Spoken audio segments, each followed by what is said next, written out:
おはようございます。はい、おはようございます。世界の柴田さんのところにお邪魔させていただいております。筒井さんなんか、スマートになりましたよね。ちょっとだけね、車のラジコンのように僕も協力しました。いい感じになってきましたね。本当ですか。なんかすごいいい人に見えるようになってきました。いい人です。大丈夫ですか。店長、お願いします。どれから行きましょうか。これが新しくちょっと前から出てるボディなんですけど、今年の柴田ドリフトレーシングチーム実車の車をまんま小さくした。これ 3D スキャンをして、そのまま金型で作ってます。なので10分の1に対してデフォルメはあまりしてません。これディフューザーも付きですか。そうなんです、そうなんです。ちょうど 3D プリンターのパーツが出てくるんですけど、このボディはね本当かっこいいと思う。本当に本物のまんまにしたんですごく楽というか。なんかこれ豆がついてるんですけど、これウエストゲート。ウエストすいません。でこれが 3D プリンターにも全部ついてくるんですけど、で恒大の31番の車とヘミオ選手の18番のステッカーも全部入ってくるんで、この状態で入ってきます。 3D プリンターのパーツ。すごいね。これ何？これワイパーです。ワイパー。こういうワイパーと、あとこういう部品が一式ついてるわけですね。開幕戦仕様のディフューザーと、ウイングも開幕戦仕様の背の高いものと、低いものができるステーも全部ついてる。なるほど。これ売れてる？これまだ出てないんです。すみません。来年の多分1月から2月の間に出せればな。でこれ限定モデルです。で恒大の優勝記念モデルとして、要はまるっきり恒大の要はレプリカができるようなものとして、作ろうと思ってます。なるほど。活躍すごいですもんね。そうなんですね。もう素晴らしい走りをしてくれるので、そのイメージをラジコンにもしっかり落とし込めてるんで。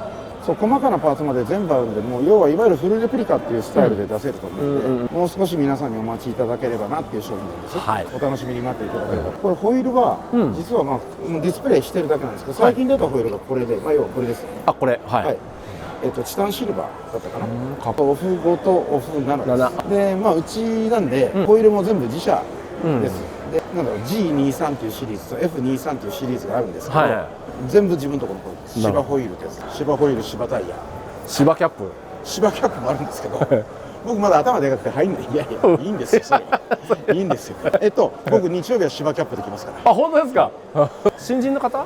そうですね。これうちで今全然引いてる菱沼っていう。菱沼さん。ありがとうございます。ラジコンマニアです。なんか僕がね変なこと言ってる時に、こいつバカだなって顔して見てるんだけど、そんなことない。もうちょっと声張ってそんなことないって言わないと思う。いやそんなことない。まだまだこういう場に慣れてないんですけど、エンジニアとしてもそうですし、ちょっと皆さんとお付き合いするのもそういう機会も必要だなと思って。そうですよね。いろんな人とまだ色白すぎるんで、なんとかして来年にはもうちょっと色黒な男らしい感じで。筒井さん、悪のエキスを注入するの得意じゃないですか。悪のエキスってだから次行きましょう。次ごめんなさい。次がですね、このナックルです。ナックル。これもなんか SNS で見たな。そうですね。これライトウェイトナックルっていうシリーズの中で、一応歌唱ではバージョン Y って吉羽の声を聞いて、吉羽がこうであろうっていうところを僕が落とし込んでいって作ったナックルなんですけど、あとキングピンアングルだとかトレイルだとか、ナックルのいわゆる耳の部分、要はアクアモンつかさどる部分なんかもわりかしもう専用設計で今までの GR 系とはだいぶ違います。でその中で決め打ちというか、穴はもう1個ずつしかないんで、組み立ててもらって、こういう感じにするとこうなりますよっていうのが明確に分かるんで。なるほど。じゃあ迷わない系ですよね。そういうふうになると思います。穴がいっぱい多いとね。そうなんです。これね、カメラの向こう笑ってますからね、これ。いつも言われます。もう悪い顔しかしてない。いやいつも見てますけど、してるなと思いながら、悪い顔してんなって最近ね、お客いじってばかりでね。あれは面白いですけどね。よくあれはひどいって言われるんですよ。で続きましては、新しいものとしてはこの肩持ちのリア、それに合わせて、ここの部分が本来はこれですね。こうやって耳があるんですよね。ただ肩持ちになるんで、その耳もいらなくなるので、もう少しシンプルなものを作って、この辺はセットで出せればなと思います。なるほど。これ肩持ちにした理由は何かあるんですか？ここの中のスペース、ここの中のスペースを少し変えたくて、あと H アームだとか A アームにした際に、この新しいやつをもっと外側につけれるようになるんです。要はワイドのサスマウントに対して上のアッパームが合うように、この辺もやれるようなイメージを持ちたかったんで肩持ちにしました。これもそのうち今下がやっとできてきたんでご案内できると思います。でこれ来年になると思います。ミッキーマウス耳なくなったらどう思う？はい、行きましょう。はい、次行きましょう。でこれは今出たばっかりなんですけど、リアナックル。でこれはまあ見ていただくとこっち側が A アーム状態、でこちら側が H アーム状態なんですけど、はい、こっちが H アーム、はい、はい、これナックル一つで A アームと H アームが両方できる。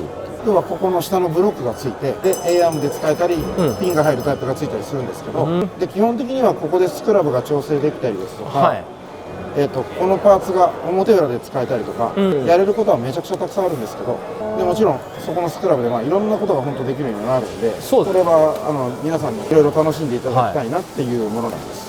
これってさ、ここのカラーのサイズ変えると灯印もつけれる？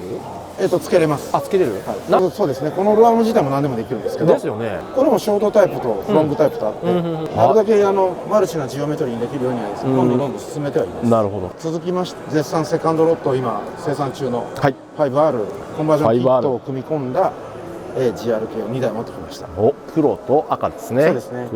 黒は前向き、赤は後ろ向きで組んであります。モーターどっち回りでも。そう、うちの車デフひっくり返せるんで。そうですよね。そう、ダンプの回転方向を変えなくても、デフの回転方向を変えてあげればいいんで。これはまあそのモーターを上にしたかったっていうのはもちろんあるんですけど、そのアイドラギアをかまして、モーターのこう縦置きであるこういう半トークをうまく下に落とし込めないかなっていうのをやりたかったんですよ。なるほど。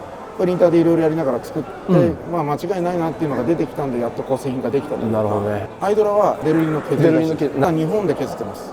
ちょっと高精度なものが作れるところがあったんで、そこで作ってます。でモーターマウント自体ももうこの辺からは、まあこの電波ステもそうなんですけど、実はこの辺は全部今日本製でして、まあいわゆる今までの台湾のものと比べると少し違ってきてると思う。でどうしてもここに精度が必要だったんで、これ組んでらっしゃるお客さんの方は分かると思うんですけど、ここネジこうやって止めてなくても、なんならここあんまりガタガタしづらい。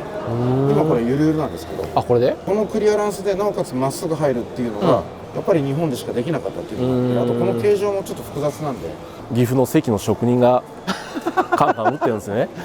関は職人本当に多いですから。やばいよね。